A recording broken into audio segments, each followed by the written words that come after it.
پروردگار عالم نے اس دنیا کے اندر جو کچھ بھی انسان کی ضرورتیں تھیں، چاہے مادی ضرورتیں تھیں چاہے معنوی ضرورتیں تھیں، ان سب کا بندوبست کیا، ان سب کو پورا کرنے کے لیے ایک نظام خلق فرمایا ہے۔ اور اس نظام کا ایک حصہ یہ ہے کہ کیسے انسان خود سیکھے اور اگلی نسل کو اپنے تجربوں کو منتقل کر سکے۔ کتنی بڑی خدا کی نعمت ہے کہ ہم انسانوں کے پاس یہ صلاحیت ہے کہ ہم سیکھ سکتے ہیں اور اگلی نسل کو دے سکتے ہیں۔ اور مجھے نہیں معلوم کہ انسان کے دماغ میں کون سا حصہ ایسا ہوگا جو اس چیز کو ڈیل کر رہا ہوگا، ورنہ تصور کریں کہ اگر یہ ذرا سی صلاحیت نہ ہوتی تو اس کا مطلب یہ تھا کہ کوئی تہذیب نہیں بننی تھی، کوئی تمدن نہیں بننی تھی، سب انسان ابتدائی زندگی پہ باقی رہ جاتے۔ اس کی وجہ یہ کہ ہم سب لوگ دوسروں کے تجربوں سے سیکھ رہے ہوتے ہیں۔ یہ جو آپ نے اور ہم نے مثال کے طور پر یہ مائک استعمال کیا ہوا ہے، لاؤڈ اسپیکر استعمال کیا ہوا ہے، یہ کوئی تجربہ دوسروں نے کیا ہے، اور سیکھتے سیکھتے انسان اس جگہ پہ پہنچا کہ ہم اس کو استعمال کرنے کے قابل ہوئے۔ اب جہاں انسان ٹیکنالوجی میں سیکھتا ہے، سائنس کی دنیا میں پریکٹیکل سائنسز میں سیکھتا ہے، وہاں ایک بہت بڑا معاملہ اقدار اور اخلاق کو سیکھنے کا ہے۔ یہ بھی انسان تجربوں سے سیکھتا ہے۔ کچھ وہ حصہ ہوتا ہے جو انسان نے اللہ نے ہماری فطرت میں رکھا ہوا ہے، انسانوں کی فطرت میں ہے۔ کچھ وہ حصہ ہوتا ہے جو دین ہمیں سکھاتا ہے، اور کچھ وہ حصہ ہوتا ہے جو ہم تجربے سے سیکھ رہے ہوتے ہیں۔ تو تین طرح سے ہم لوگ سیکھ رہے ہوتے ہیں، ایک اپنی فطرت سے، ایک اللہ کے دین سے، تعلیمات سے، اور ایک اپنے تجربوں سے۔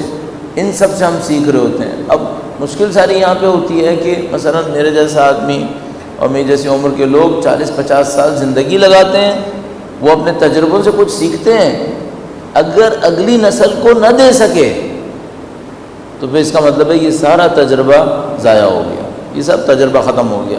تو بہت بڑی ایک ذمہ داری یہ ہے کہ یہ اگلی نسل کو منتقل ہو، اور اگلی نسل کو منتقل صرف اس وقت ہو پاتی ہے جب خاندان کی اکائی بنی ہوئی ہو، جب خاندان بنا ہوا ہو، اس کے ذریعے سے یہ تجربہ منتقل ہوتا ہے۔ اس لیے خدا نے اپنے دین میں خاندان کو اہمیت دی ہے، بے انتہا اہمیت دی ہے۔ چند پوائنٹس تیزی سے اس سلسلے میں عرض کروں گا، درود بھیجے گا محمد و آل محمد۔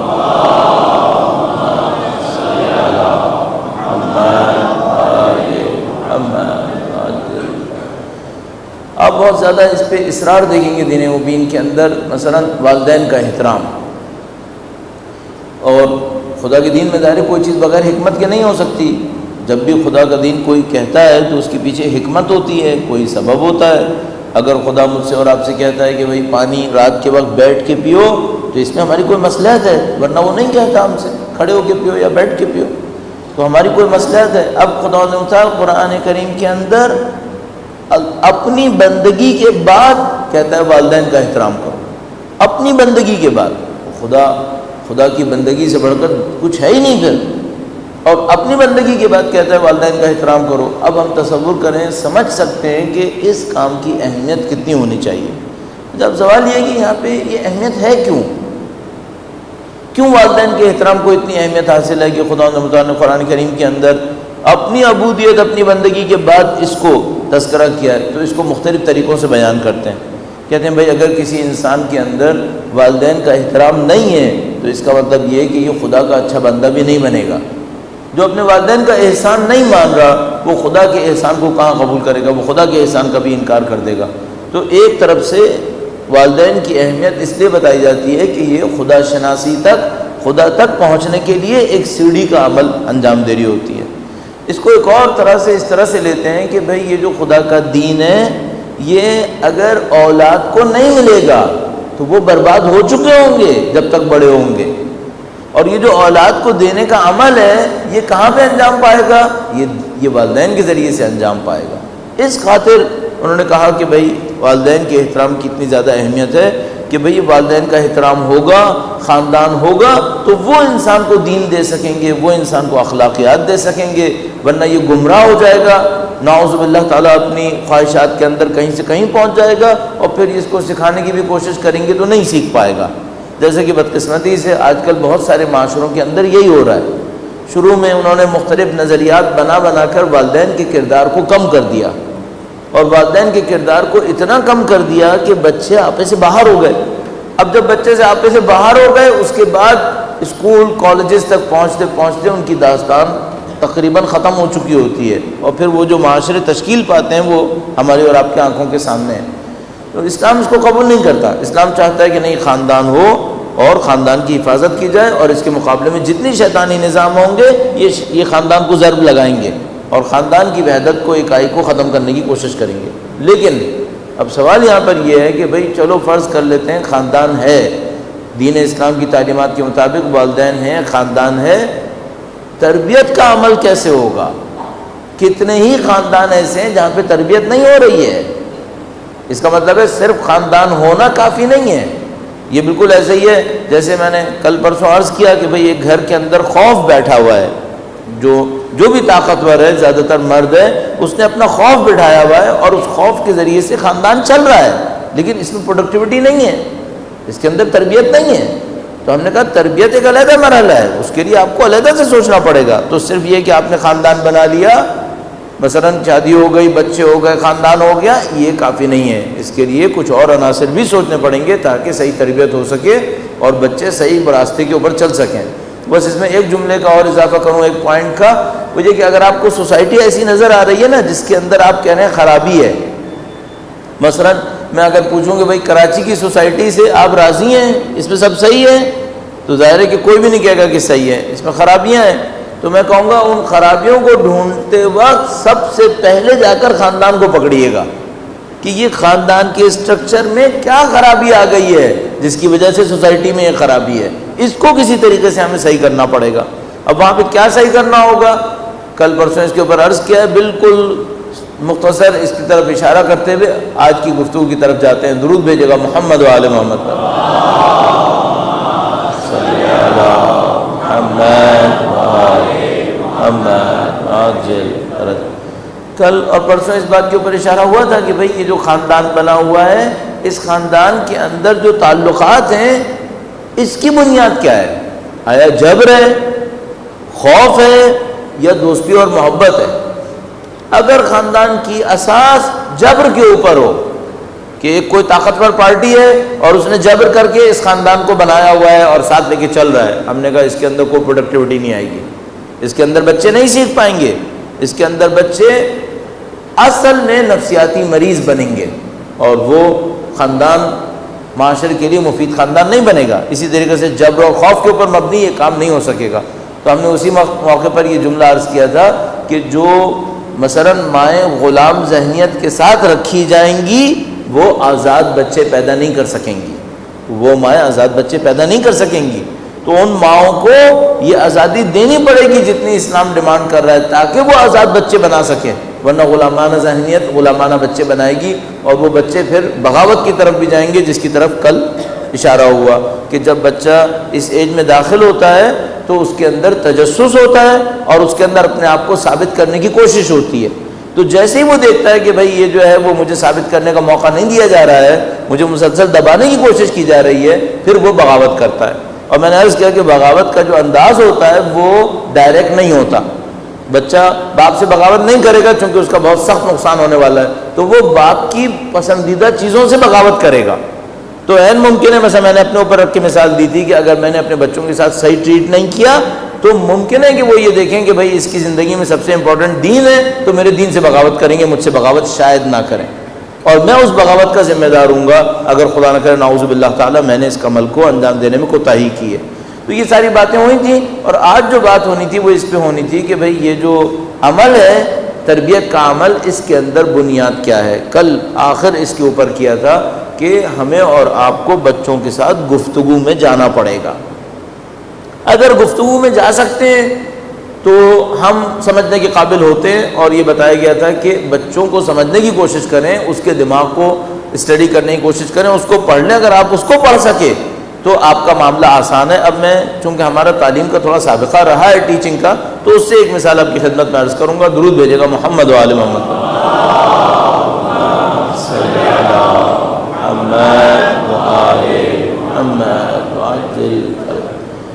ٹیچنگ بہت اچھا پیشہ ہے اور بہت اچھا کام ہے پڑھانا بچوں کو۔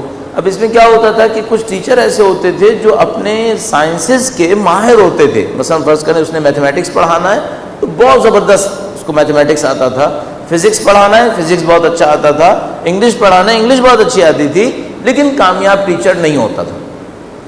جانتا سب کچھ تھا, اپنے فیلڈ کا ماہر ہے, کامیاب ٹیچر نہیں ہے. کیوں کامیاب ٹیچر نہیں ہے؟ بچوں کو سمجھنے کی صلاحیت نہیں ہے اس کے اندر, بچوں کی طرح سوچنے کی طاقت نہیں ہے. اگر کسی کو بچوں کو تربیت کرنا ہے تو اس کو یہ پوائنٹ پک کرنا پڑے گا کہ بچہ سوچ کیسے رہا ہے. اس کے اچھا یہ بات طے شدہ ہے کہ میں اگر 50 سال کا ہوں, میرے دماغ کا اسٹرکچر بالکل ڈفرینٹ ہے اس بچے سے جو بچہ 14 سال کا 15 سال کا ہے, جو ہم ٹین ایج کو ٹارگٹ کیے بیٹھے ہیں. اس کا دماغ کا اسٹرکچر اس کے دماغ سے بالکل ڈفرینٹ ہے. لیکن بھائی اگر کسی سے یہ کہا جائے کہ وہ اس کی جگہ پہ جا کے سوچے, تو میں بچے سے کہوں کہ میری جگہ پہ آ کے سوچے, یا مجھ سے کہا جائے کہ تم اس کی جگہ پہ جا کے سوچو؟ تو 14 سال کے بچے سے نہیں کہا جا سکتا کہ تم 50 سال کے اپنے باپ کی طرح یا مثلا 40 سال کے اپنے باپ کی طرح جا کے سوچو. اس کے دماغ میں تو یہ طاقت نہیں ہے. ہاں مجھ سے یہ ڈیمانڈ کیا جا سکتا ہے کہ بھئی تم اگر 40-50 سال کے ہو, کم کے زیادہ کے ہو, تم جاؤ اس کی طرح سوچنے کی کوشش کرو. تو ایسا نہیں محترم, سب سے امپورٹنٹ پوائنٹ یہ ہے کہ بھئی آپ آئیں تھوڑا سا نیچے آ کر اس کی جگہ پہ آ کر سوچنے کی کوشش کریں, اس کے انداز میں چیزوں کو دیکھیں, پھر آپ صحیح فیصلے کر پائیں گے. اچھا میں یہ نہیں کہہ رہا کہ جو وہ مانگ رہا ہے آپ دینا شروع کر دیں. اگر آپ یہ کریں گے تب بھی تربیت نہیں ہوگی. لیکن ہوتا کیا ہے, ایک روایت آپ کی خدمت میں عرض کرتا ہوں, درود بھیجیے گا محمد و آل محمد.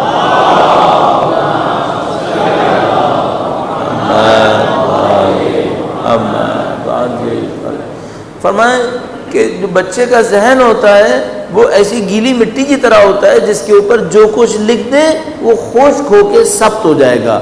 اور عبارت لفظ استعمال ہوا ہے کل حجر, پتھر کی طرح نقش ہو جائے گا. اب مثلا بچے کے بچپنے میں کچھ تجربے ہوئے ہیں, کس کے ساتھ؟ مثلا اپنے ٹیچرز کے ساتھ, اپنے ماں باپ کے ساتھ. یہ تجربے ذہن سے نہیں جائیں گے, یہ اس کے دماغ میں ایسے لکھ دیے گئے جیسے آپ نے پتھر کے اوپر کارونگ کر دی ہے, یہ آپ اس کو نکال نہیں پائیں گے. اچھا اگر خدا نہ کرے آپ نے بچے کے دماغ میں جا کر نہیں دیکھا کہ وہ اس وقت کیا سوچ رہا ہے, اور آپ نے اپنی دانش میں کر دیا, آپ نے بہت غلط کام کر لیا ہے. اس کی وجہ یہ کہ اس کے دماغ میں جو چیزیں ثبت ہو گئی ہیں آپ نکال نہیں پائیں گے اس کو. تو صرف ایک راستہ ہوتا ہے کہ آپ اس کی جگہ پہ کھڑے ہو جائیں اور اس کی طرح سمجھنے کی کوشش کریں. بچوں کے لیے جو روایت میں لفظ استعمال ہوتا ہے اس کو احداث کہتے ہیں. احداث یعنی ایک جگہ یہ بھی استعمال ہوتا ہے, اطفال بھی استعمال ہوتا ہے. احداث کا ترجمہ ہوتا ہے نئی چیز, نئی چیز. بچہ نیا ہوتا ہے, نئی چیز ہوتی ہے. تو کہتے ہیں ایسی کچی مٹی ہوتی ہے جو کچھ کریں گے اسی پہ خشک ہو جائے گی. اب آپ کے ہاتھ میں کچی مٹی ہے, آپ چاہیں تو اس سے کوئی خوبصورت سا ظرف بنا لیجئے, اور اگر یہ کچی مٹی آپ ایسے ہی چھوڑ دیں سورج کے نیچے تو خشک ہو جائے گی, بے تکی سے سائز نکل آئے گا اس کا. یہ آپ کے بچوں کے ساتھ ہو سکتا ہے. تو آپ کے پاس صرف ایک راستہ ہوتا ہے کہ آپ اس کو سمجھنے کی کوشش کریں. اچھا جب سمجھنے کی کوشش کریں تو آپ حکم کریں تو فائدہ ہوگا یا نہیں ہوگا؟ میں نے عرض کیا زیادہ تر حکم دینے سے فائدہ نہیں ہوگا. حکم چلاتے رہیں, کیوں فائدہ نہیں ہوگا؟ اس کی طبیعت حکم لینے والی طبیعت نہیں ہے. ابھی اس کی طبیعت میں فی الحال تجسس ہے, اپنے آپ کو ثابت کرنا ہے. آپ کے حکم سے لڑے گا, آپ کے حکم سے لڑے گا. آپ کے پاس کیا راستہ ہے؟ آپ کے پاس صرف ایک راستہ ہے, حکم کم دے سمجھائیں زیادہ. حکم کم دے سمجھائیں زیادہ. اس کی مثال میں نے کیا عرض کی تھی؟ اس کی مثال عرض کی تھی کہ یہ بچہ اگر مثلا ایسے انگلیاں چٹکھا رہا ہے آپ کے سامنے, آپ کو اچھا نہیں لگ رہا, اب آپ اس سے کہیں بیٹا یہ مت کرو, تو میں کہوں گا یہ تو آپ نے کہہ دیا ہے, لیکن مطمئن رہنا کہ یہ جو باغی طبیعت ہے نا, یہ آپ کے سامنے ہی نیچے ہاتھ کر کے پھر یہی کر رہا ہوگا, چھپا کے پھر یہ کرے گا. کیوں؟ اس کو اپنے آپ کو ثابت کرنا ہوتا ہے. تو یہ آپ کا حکم سنے گا اور کہے گا کہ اچھا تم نے حکم تو دے دیا لیکن میں کروں گا وہی جو میں نے دل چاہا ہے. اس سے آپ کا مسئلہ حل نہیں ہوگا. آپ اس کو ابھی پہلے کھلی مخالفت کر رہا تھا, اب چھپی بھی مخالفت کرے گا. مسئلہ کب حل ہو سکتا ہے؟ مسئلہ اس وقت حل ہو سکتا ہے کہ آپ اس کو بتائیں کہ بیٹا یہ جو آپ کر رہے ہیں کیا اس سے کوئی نقصان ہو سکتا ہے؟ آپ کی ہڈیوں کو, آپ کی ہڈیوں کو یہ نقصان ہو سکتا ہے, اور یہ نقصان جو ہوگا یہ کب ظاہر ہوگا یہ بھی میں آپ کو بتا دیتا ہوں. اس کے بعد اس کے دماغ پہ چھوڑ دیں. اگر آپ نے یہ کام کیا, چانس یہ ہے کہ اس کے عقل میں آپ کی بات آ جائے گی. چانس یہ ہے کہ اس کے دماغ میں بات آئے گی. اس کو میں کہتا ہوں ڈائلاگ, اس کو میں کہہ رہا ہوں گفتگو. اب یہاں پہ ایک بہت بڑا مسئلہ شروع ہوتا ہے, کیا ہر انسان ہر ایک سے گفتگو کر لیتا ہے؟ نہیں. کیا ہر باپ اپنے بچے سے گفتگو کر لیتا ہے؟ نہیں. وہ جو لطیفہ مشہور ہے ہمارے یہاں, وہ یہ کہ کسی نے پوچھا بھائی تمہارا بچہ کتنا بڑا ہے؟ اس نے کہا بھائی اتنا ہے. تو اس نے کہا بھائی بچوں کی ہائٹ تو اوپر سے نیچے ہوتی ہے, تمہاری چوڑائی میں کیوں ہے؟ کہنے لگا جب میں جا رہا ہوتا ہوں تو سو رہا ہوتا ہے, جب میں آ رہا ہوتا ہوں تو سو رہا ہوتا ہے, تو میں تو چوڑائی دیکھ پایا ہوں, اونچائی نہیں دیکھ پایا اس کی. یہ ہمارے تعلقات ہیں بھائی. ان تعلقات میں گفتگو نہیں ہے, ان تعلقات میں کوئی کلام ہی نہیں ہے. جب کلام گفتگو نہیں ہے, اب آپ تصور کریں, میں بہت تیزی سے اس کو گزارنا چاہ رہا ہوں کہ بھائی زیادہ تر والدین کی گفتگو اپنے بچوں سے کیا ہے؟ اسکول کے لیے تیار ہو جاؤ, فلاں چیز لے کر آ جاؤ, فلاں یہ کام کر دو, معاملہ ختم. اس گفتگو سے کون سے دل جڑتے ہیں؟ اس گفتگو سے تو کوئی فائدہ نہیں ہوگا. یہ تو آپ نے نوکر بنایا ہوا ہے, نوکری چل رہی ہے اس کی, آپ کی, جس کسی کی بھی چل رہی ہو, لیکن بہرحال اس سے زیادہ نہیں ہے. یہ گفتگو کچھ اور ہے. تو اب یہاں پہ جو ٹاپک میں آج کے لیے رکھنا چاہ رہا ہوں وہ یہ کہ بھائی یہ گفتگو ہوتی کیسے ہے, کہاں سے یہ گفتگو کی جاتی ہے, یہ گفتگو کس طرح سے کی جاتی ہے, تاکہ ہمارے والدین اپنے بچوں کے ساتھ یہ گفتگو کرنا شروع کریں, خاص کر ٹین ایج والے.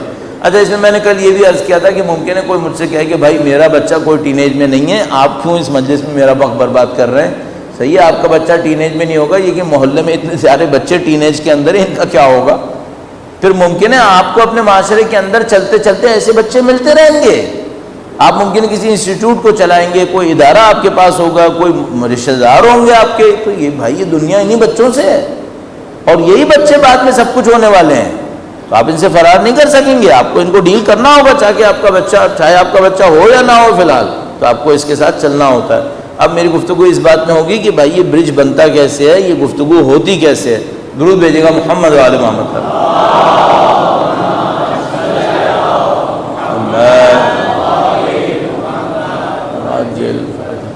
ایک دفعہ میں کہیں پہ سفر پہ جا رہا تھا, تو میرے برابر میں ایک بندے خدا بیٹھا تھا جو بینکنگ سیکٹر میں بہت اچھی پوسٹ پہ تھا, جوان تھا ماشاءاللہ. میں نے اس سے باتیں کرتے کرتے کچھ باتیں شروع کی. بعض اوقات میں سفر کر رہا ہوتا ہوں تو میرا زیادہ بات کرنے کا موڈ نہیں ہوتا, تو میں اپنی کتاب پڑھتا رہتا ہوں, کوئی نہ کوئی کتاب.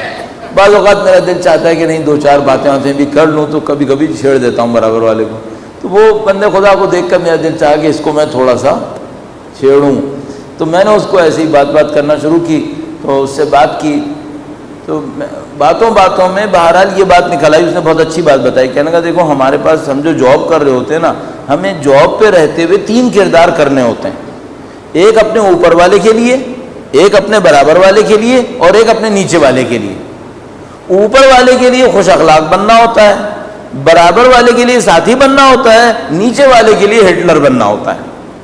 تو ایٹ اے ٹائم ہمیں 3 کردار انجام دینے ہوتے ہیں. اوپر والے کے سامنے ذرا ہم خوش اخلاقی سے ملتے ہیں, برابر والے کے سامنے ذرا کوآپریشن کوآرڈینیشن دکھاتے ہیں, اور نیچے والے کے سامنے باس بن کے رہنا ہوتا ہے. تو میں نے اس سے کہا کہ دیکھو اس کا مطلب تو یہ کہ تم یہ کہنا چاہ رہے ہو کہ تمہیں اندر سے کچھ اور ہونا ہوتا ہے, اوپر سے کچھ اور ہونا ہوتا ہے. کہنے لگا ایگزیکٹلی یہی جاب ہے, نوکری یہی ہے. اچھا, اب اس میں ایک مصیبت ہے. جو لوگ بزنسز کے اندر, جابز کے اندر غرق ہو کے یہ کام کرتے ہیں, یہ لوگ جب گھر آتے ہیں تب بھی اسی پہ ہوتے ہیں, پھر یہ اسی پہ چل رہے ہوتے ہیں. مثلا یہ اپنی جابز کے اندر, جیسا کہ ہمارا بھائی بتا رہا تھا, ایک پرلے درجے کی منافقت سیکھ رہے ہوتے ہیں. اچھا, گھر میں آ کے کیا کرتے ہیں, اسی کو لے کے آگے بڑھ رہے ہوتے ہیں. بزنس کر رہا ہوتا ہے نا, تو اس کو بڑی بڑی مکاریوں کا سامنا کرنا پڑتا ہے, بڑے بڑے مکاروں سے لڑنا پڑتا ہے. بدقسمتی سے گھر آتے آتے اسی مکاری کو گھر بھی لے آتا ہے. جب یہ بزنس میں جاب میں ہوتا ہے نا, تو اس کو ایک ایک بات سے ڈرنا پڑتا ہے. فلانی میرے ساتھ یہ نہ کر دے, فلانی میرے ساتھ یہ نہ کر دے, کوئی نوکر یہ نہ نقصان پہنچا دے. بدبینی سے چیزوں کو دیکھنا پڑتا ہے, بدبینی سے. یعنی آپ کو نعوذ باللہ سوء ظن دماغ میں رکھنا پڑتا ہے کہ یہ نہ ہو جائے, وہ نہ ہو جائے. بدقسمتی سے بعض لوگ یہی سب چیزیں گھر بھی لے آتے ہیں. اب وہی مکاری جو آفس اور بازار کی مکاری تھی وہ گھر میں کر رہا ہوتا ہے. وہی بدبینی جو آفس اور بازار کی بدبینی تھی وہ گھر کے اندر لے آتا ہے. بدبینی کا مطلب سوء ظن. اچھا اب اگر یہ سب وہ گھر کے اندر بھی لے آیا ہے، اب یہ گھر چلے گا کیا؟ نہیں صاحب، اب یہ یہاں پہ نہیں چلے گا۔ اچھا یہ میں آپ کو بتا دوں، یہ وہاں پر بھی نہیں چلے گا، وہاں پر بھی نہیں چلے گا۔ دین اسلام نے وہاں پر بھی قبول نہیں کیا ہے۔ دین اسلام کی جو بہت بڑی ایک خوبی ہے، دین اسلام آپ کی شخصیت کے ٹکڑے ٹکڑے نہیں کرتا۔ دین کہتا ہے میں ایک فارمولہ دوں گا، گھر میں بھی چلے گا، بازار میں بھی چلے گا، نوکری پہ بھی چلے گا۔ تمہیں اپنی ذات کو 3 ٹکڑے کرنے کی ضرورت نہیں ہے۔ اس بندے خدا کو بھی میں نے یہی کہا، میں نے کہا دیکھو جو تم کام کر رہے ہو نا، یہ دنیا کا بہت سخت کام ہے، میرے جیسا آدمی یہ کام نہیں کر سکتا۔ تو اس نے مثلا مختلف چیزیں پوچھی، پھر کیا بولتے ہیں؟ میں نے کہا بھائی میں تم کو ایک بات بولوں گا، جو اندر ہو وہی باہر دکھاؤ۔ صرف ایک کام کرو، اندر کو اتنا خوبصورت بناؤ کہ باہر دکھانے میں مشکل نہ پڑے، بس۔ 4 کردار مت اٹھاؤ، ایک کردار اٹھاؤ۔ کون سا کردار؟ صداقت دکھاؤ، سچائی دکھاؤ، خلوص دکھاؤ۔ کہنے لگا اوپر کے لیے تو چل جائے گا، نیچے والوں کا کیا ہوگا؟ یہ میرا حشر بگاڑ دیں گے اگر میں ان کے ساتھ۔ میں نے کہا نہیں، ایسا نہیں ہوگا۔ اگر اللہ کے نبی نے یہ فارمولہ ہمیں دیا ہے تو انہوں نے اپنے دوستوں کے ساتھ بھی یہ فارمولہ رکھا، اپنے غلاموں کے ساتھ بھی یہی فارمولہ رکھا تھا، اور انہیں کوئی مشکل نہیں ہوئی تھی۔ یہی فارمولہ وہاں پہ چلے گا۔ تو تم صداقت کو اپناؤ، سچائی کو اپناؤ، خلوص کو لو، وفاداری دکھاؤ، کسی کے لیے مکاری مت کرو، اوپر کے لیے بھی، برابر کے لیے بھی، اور نیچے کے لیے بھی۔ اب اس کو میں پھیلاتا ہوں، جاب پہ بھی اور گھر میں بھی، ہر طرف یہی کرو۔ اگر یہ کرو گے 2 فائدے ہوں گے۔ ایک تو یہ کہ تمہیں 2 شخصیتیں نہیں بنانی پڑیں گی، باہر کچھ اور اندر کچھ اور۔ دوسرا فائدہ یہ ہوگا کہ تمہارا گھر واقعی گھر ہوگا۔ تو عزیزان محترم، گھر کے لیے جو میں آپ کی خدمت میں پہلا پوائنٹ اس سلسلے میں عرض کرنا چاہ رہا ہوں وہ یہ کہ اگر کوئی یہ سمجھ رہا ہے باہر کچھ اور اندر کچھ اور، اس کو بھی، اور اصولی طور پر آپ 2 حصے میں نہ جائیے، ایک رہیے، سچائی اپنائیے۔ اور مکاری، ہوشیاری، یہ پیسمزم، سوئزن وغیرہ یہ باہر بھی نہیں چلے گا، لیکن کم سے کم اندر تو ہرگز مت لے کر آئیے۔ اندر آپ اس کو صداقت کے اوپر لے کے چلیے۔ اگر یہ کریں گے گھر اچھا چلے گا، گھر اچھا چلے گا۔ لیکن خدا نہ کرے، نعوذ باللہ، اگر ایسا نہیں ہوا کہ آپ نے بزنس کی ہوشیاری مکاری خدا نہ کرے وہاں پہ اگر تھی وہ بھی گھر میں لے آئے، اور وہ جاب کی وہ ساری مکاریاں وہ اٹھا کے گھر میں بھی لے آئے، تو یہ گھر پھر برباد ہونے لگے گا، اس میں کوئی اعتماد نہیں بنے گا، اور بچوں کی تربیت بالکل نہیں ہو پائے گی۔ اب اس کا اگلا چیپٹر ہے وہ یہ بتانا ہے کہ یہ گفتگو کیسے کرتے ہیں۔ پہلے تو صداقت چاہیے اور سچائی چاہیے۔ درود بھیجیں محمد و آل محمد۔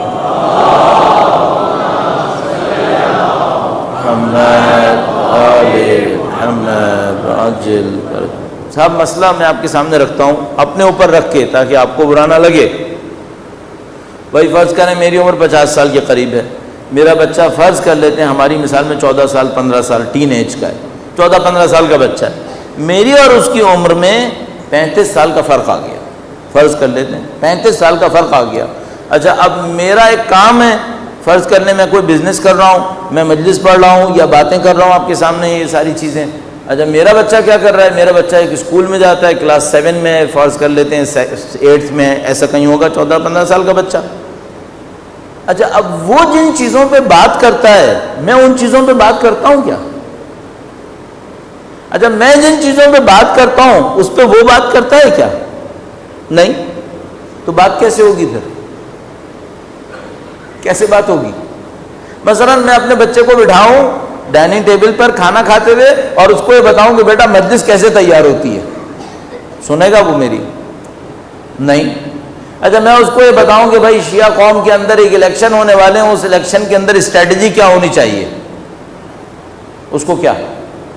میں اس کو یہ بتاؤں کہ جو پیرس کے اندر بم دھماکے ہوئے ہیں، بندے مرے ہیں، اس کے اثر میں اب شام میں کیا ہونے والا ہے، جب وہ کیا کرے بیچارہ وہ؟ اچھا جب وہ مجھے بتائے گا کہ میرے اسکول میں آج یہ ہوا، اس میں میرا کوئی انٹرسٹ نہیں ہے۔ کیوں؟ میرا دماغ تو اس میں پھنسا ہوا ہے کہ سودا بازار میں مجلس میں کیا پڑھنا ہے۔ اس حالت میں کوئی گفتگو ہو سکے گی؟ نہیں، بالکل نہیں ہوگی۔ اب میں پھر ایک سوال پوچھوں گا، کس کو اپنا میدان چھوڑ کر دوسرے کے پاس جانا ہے، اس نے یا میں نے؟ میں نے. وہ کہاں سے میدان چھوڑ کر میرے پاس آئے گا؟ وہ 6 سال کلاس 6 کا 7 کا بچہ وہ فارن ایکسچینج اور فارن کرنسیز کے ریٹس معلوم کر کے میرے پاس بیٹھے گا کہ مجھے بتائے کہ $8 کا ریٹ کیا چل رہا ہے. یہ نہیں ہونے والا ہے. یا وہ مجھے میرے بزنس میں ایڈوائزز دے گا. یہ نہیں ہونے والا ہے. کس کو اپنی گراؤنڈ کو چھوڑنا ہے؟ میں نے چھوڑنا ہے. میں نے اپنا گراؤنڈ چھوڑنا ہوگا. اچھا جب میں اپنا گراؤنڈ چھوڑوں گا تو مسئلہ ایک اور ہے میرے ساتھ. وہ کیا؟ وہ جن چیزوں میں دلچسپی لیتا ہے میری اس میں کوئی دلچسپی نہیں ہے. اس کو فٹ بال پسند ہے, مجھے بچپن سے کرکٹ پسند تھا. اس کو پتہ نہیں پریمیئر لیگ کے بارے میں پتا ہے, مجھے پریمیئر لیگ کا کچھ نہیں پتا اس میں کیا ہوتا ہے. اب کیا ہوگا؟ اب بات ہو پائے گی؟ نہیں ہو پائے گی. کس کو آگے جا کر معلوم کرنا پڑے گا, اس کو یا مجھے؟ مجھے. یہ باپ کی ذمہ داری ہے. اگر یہ میں نے کہا آپ سے کہ بھائی باپ جب تک گفتگو نہیں کرے گا, والدین گفتگو نہیں کریں گے, معاملہ حل نہیں ہوگا. جب گفتگو کرنے آئے تو پتہ چلا اس کا انٹرسٹ کچھ اور ہے, باپ کا انٹرسٹ کچھ اور ہے. یہ تو بات صحیح ہے کہ انٹرسٹ کچھ اور ہوگا. چھوڑنا کس کو ہوگا؟ بچے کو یا باپ کو؟ والدین کو. والدین کو اپنے خول سے نکلنا پڑے گا اور ان کو جا کر اس کے میدان میں بیٹھنا پڑے گا. اب یہاں ہمیں روایتوں کی اہمیت سمجھ میں آتی ہے. روایتیں ہم سے کہتی ہیں بچوں کے ساتھ بچہ بن کے گفتگو کرو. روایت میں لکھا ہوا ہے بچوں کے ساتھ بچہ بن کے گفتگو کرو. اب اگر میں اپنے گراؤنڈ سے نہیں نکلوں گا میں اس کے ساتھ کوئی گفتگو نہیں کر پاؤں گا. تو اعزان محترم, میں تمام ان لوگوں سے جو بچوں سے ڈیل کرنے والے ہیں ان سے میں یہ ریکویسٹ کروں گا کہ بھائی اگر آپ کو اپنے بچے کو اخلاق سکھانا ہے, آپ نے بچے کو دین سکھانا ہے, تو آپ کے پاس صرف ایک راستہ ہے, آپ گفتگو کریں. اور گفتگو کرنے کے لیے صرف ایک راستہ ہے, اس کے فیلڈ آف انٹرسٹ کو جا کر اسٹڈی کریں.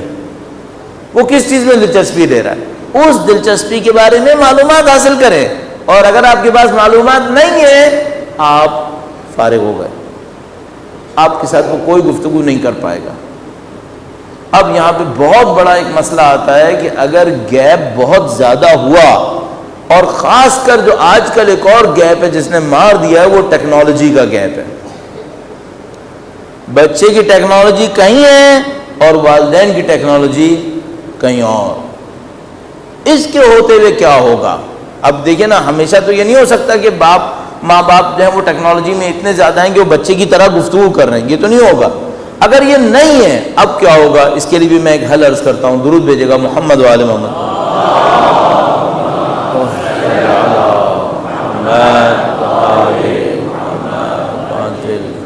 اعزان محترم, مجھے بعض اوقات جب یہ چیزیں کر رہا ہوتا ہوں خاص کر مجلس میں تو ایک ڈر ہوتا ہے, وہ یہ کہ ممکن ہے کوئی مجھ سے یہ کہے کہ بھائی یہ مجلسوں میں کرنے والی بات نہیں ہے, یہ آپ بچوں کی تربیت کے کوئی کورسز بنائیں, اس میں بات کہیں. کرنے کو تو میں اس میں بھی کر سکتا ہوں, لیکن مجھے صرف ایک خدشہ ہے, وہ یہ کہ جو ہمیں دین بچوں کو دینا ہے وہ ہم نہیں دے پائیں گے اگر ہم نے یہ سب چیزیں نہیں سیکھی. تو ہمیں اپنا دین دینے کے لیے یہ سب سیکھنا پڑے گا. اور اگر خدا نہ کرے ہم نے ایسا نہیں کیا, بچے کچھ نہ کچھ سیکھیں گے, دین نہیں ہوگا. دین نہیں ہوگا, وہ کچھ اور ہوگا, اور پھر اس کے بعد ہمیں پشیمان ہونا پڑے گا, نعوذ باللہ تعالی. اس خاطر میں مجبور ہوں کہ مجلسوں میں یہ باتیں عرض کروں تاکہ ہمارے دیندار لوگ انہیں سیکھیں, اور دیندار لوگ سیکھنے کے بعد اپنے بچوں کی طرف جائیں. تو میں نے گفتگو میں عرض کیا, گھر کا ماحول صحیح کریں, گھر کا ماحول جبر پہ نہیں ہونا چاہیے. دوسری بات یہ کہی کہ بچوں کے ساتھ گفتگو ہونا ضروری ہے, اور وہ گفتگو کھلے میدان میں ہونا ضروری ہے. یعنی ایسا نہیں ہو کہ میں اپنی گفتگو میں حاکم بنا رہا ہوں اور کروں, نہیں, ان کو گراؤنڈ ملنا پڑے گا. گراؤنڈ لینے کے لیے ضروری ہے کہ ان کا جو انٹرسٹ ہے, ان کی جو دلچسپی ہے, اس کو مجھے جا کے چیک کرنا پڑے گا کہ ان کی دلچسپی کس چیز کے اندر ہے, اس پر بات کرنی پڑے گی. اچھا, اب ایک اور مسئلہ آ گیا, وہ یہ کہ ہم بھائی گفتگو کرنے گئے, پتہ چلا بچوں کی ٹیکنالوجی بہت آگے ہے, ہم پیچھے رہ گئے. اچھا, ہم نے, میرے جیسوں نے مثلا پیلے اسکول میں پڑھا ہے گورنمنٹ کے, بچہ وہ انگلش اسکول کا پڑھا ہوا ہے, اور اس کی معلومات ہماری معلومات سے بہت آگے نکل گئی, فرض کر لیں. اب کیا ہوگا؟ اب یہ برج کیسے بنے گا بھائی؟ بچہ کہیں اور, ماں باپ کہیں اور, اب کیسے کریں گے؟ پھر میں ایک اور بات کہوں گا, اگر علم کا اعتماد نہ آ سکے مثلا بچے کو ایک دفعہ یہ اعتماد ہوتا ہے میرے ماں باپ کو مجھ سے زیادہ پتہ ہے، تو بچہ گفتگو کر لیتا ہے. بچے کو ایک دفعہ پتہ ہوتا ہے میرے ماں باپ مجھ سے زیادہ صلاحیت رکھتے ہیں، تو وہ گفتگو کر لیتا ہے. اگر یہ دو چیزیں نہ ہوں تو پھر ایک چیز باقی رہ گئی ہے، وہ بہت بڑا حربہ ہے. وہ کیا ہے؟ بچے کو یہ پتہ ہے یہ میرے لیے اتنے مخلص ہیں جو دنیا میں کوئی نہیں ہے. یہ بہت بڑا پل ہے، یہ بہت بڑا پل ہے. بچے کو یہ بتاؤ پوری دنیا مجھے خود غرضی میں استعمال کر سکتی ہے لیکن میرے والدین میرے لیے جان دے دیں گے.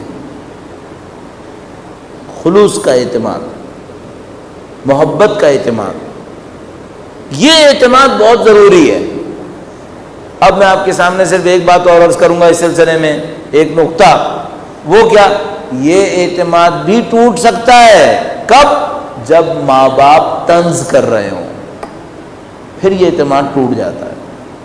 اس کو تھوڑا سا عرض کرنا پڑے گا، بیان کرنا پڑے گا، کیونکہ یہ شاید ان تعلقات میں خطرناک ترین چیز ہے. درود بھیجیے گا محمد و آل محمد. صلی اللہ محمد. جب آپ درود بھیج رہے ہوتے ہیں تو میں خدا سے مدد مانگ رہا ہوتا ہوں کہ خدایا کچھ مدد کر دے کہ یہ موضوع ہماری نسل سے وابستہ ہے، یہ ہم پہنچانے کے قابل ہو جائیں. ہمارا دین گالیاں پسند نہیں کرتا، ہمارا دین گالیاں پسند نہیں کرتا. روایت میں لکھا ہے کہ جو شخص گالیاں دینے والا انسان ہوگا وہ جنت میں نہیں جائے گا. اچھا میں بعض اوقات سوچتا تھا گالیاں کیوں پسند نہیں کرتا؟ ٹھیک ہے گالی دینا اچھی بات نہیں ہے، گندے الفاظ ہوتے ہیں، کیوں پسند نہیں کرتا؟ ہمارا دین طنز کرنا پسند نہیں کرتا. آپ نے یقیناً کسی ایسی مجلس میں شرکت کی ہوگی جہاں گفتگو کے آداب بتائے گئے ہوں گے. گفتگو کے آداب ہیں اسلام کے اندر. کبھی موقع ملا میں بھی آپ کی خدمت میں عرض کر دوں گا، لیکن وہی آداب میں سے کچھ آداب یہی ہیں. طنز پسند نہیں کرتا دین. طنز کیا ہوتا ہے؟ کسی کو جیسے آپ نے پنچ کر دیا، اس سے کوئی ایسا جملہ بول دیا جس سے اس کو آگ لگ جائے، یہ پسند نہیں کرتا دین اسلام. کیوں؟ یہ خلوص کی فضا کو برباد کر دیتا ہے، یہ محبت کی فضا کو توڑ دیتا ہے.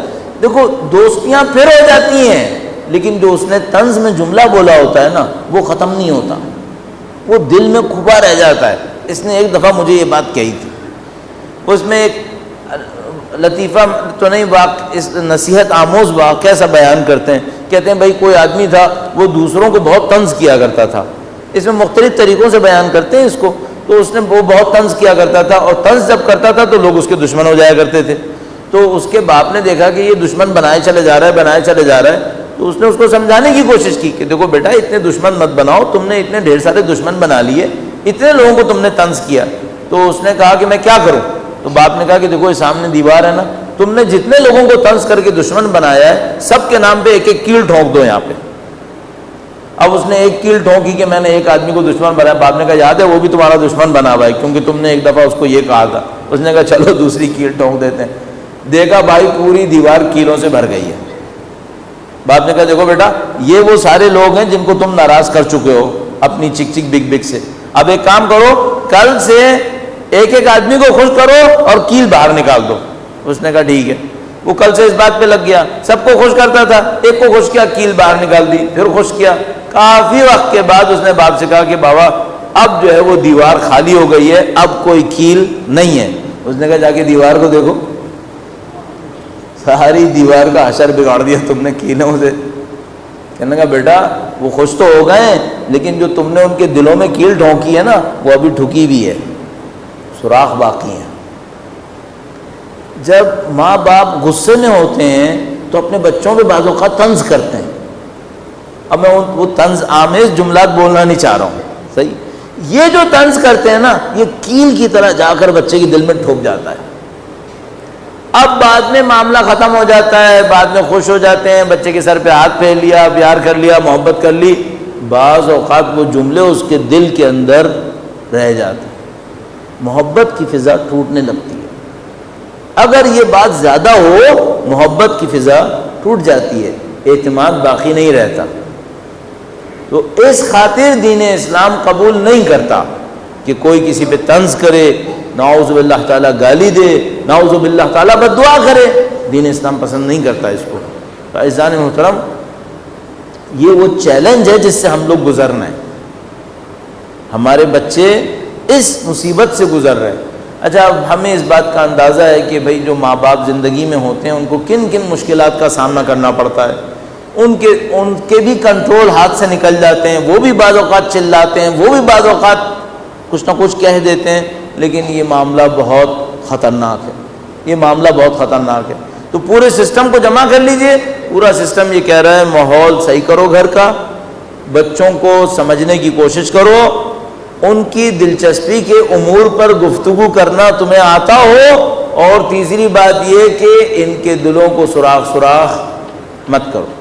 اچھا، ابھی میں ساری باتیں ماں باپ کی طرف سے کیے جا رہا ہوں، بچوں سے کچھ کہہ رہا ہوں، ابھی بچوں سے کچھ نہیں کہہ رہا، تھوڑا آگے جاؤں گا بچوں سے بھی کہہ دوں گا، لیکن ابھی میرا خطاب ماں باپ پر ہے کہ بھائی یہ چیلنج ہے، یہ چیلنج ہمیں لے کے چلنا پڑے گا۔ اچھا، ممکن ہے کوئی مجھ سے پوچھے آخری منٹس کی طرف جاتے ہوئے کہ بھائی خدا نہ کرے اگر میں یہ ساری غلطیاں کر چکا ہوں اب کیا کروں؟ ممکن ہے کوئی مجھ سے پوچھے کہ بھائی فرض کر لیتے ہیں کہ میں نے یہ ساری غلطیاں کر لی ہیں اور میرا اپنے بچوں ساتھ برج نہیں بن پا رہا ہے، وہ دنیا میں کہیں اور چل رہے ہیں، میں کہیں اور چل رہا ہوں، ان کے انٹرسٹ میں میرا کوئی انٹرسٹ نہیں ہے، اور بدقسمتی سے میں چک چک بگ بگ بھی کر چکا ہوں، اب میں کیا کروں؟ تو ان کے لیے میں ایک دو نسخے عرض کرنے کی کوشش کروں گا۔ درود بھیجے گا محمد و آل محمد پر۔